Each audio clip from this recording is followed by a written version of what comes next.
Digital সোনা নিয়ে ভারত সরকারের একটা জরুরি সতর্কবার্তা আছে। চলুন জেনে নেওয়া যাক। সরকারের বার্তাটা কিন্তু একদম সোজা। বলা হচ্ছে অ্যাপ থেকে ডিজিটাল সোনা কেনা যাবে না।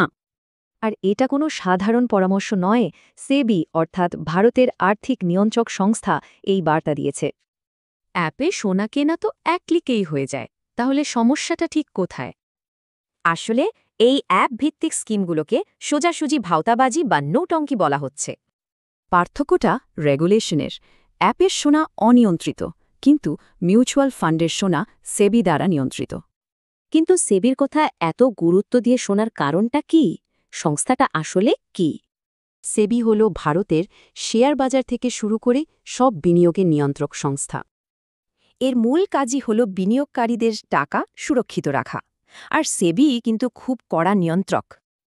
তাহলে প্রশ্ন হল, অ্যাপে না কিনলে সোনা কেনার সুরক্ষিত উপায়টা কি? উপায় দুটো। আসল সোনা কিনুন দোকান থেকে, আর ডিজিটাল সোনা কিনুন নিয়ন্ত্রিত মাধ্যমে। আর ডিজিটালের ক্ষেত্রে সবচেয়ে নিরাপদ আর সহজ উপায় হল গোল্ড মিউচুয়াল ফান্ড।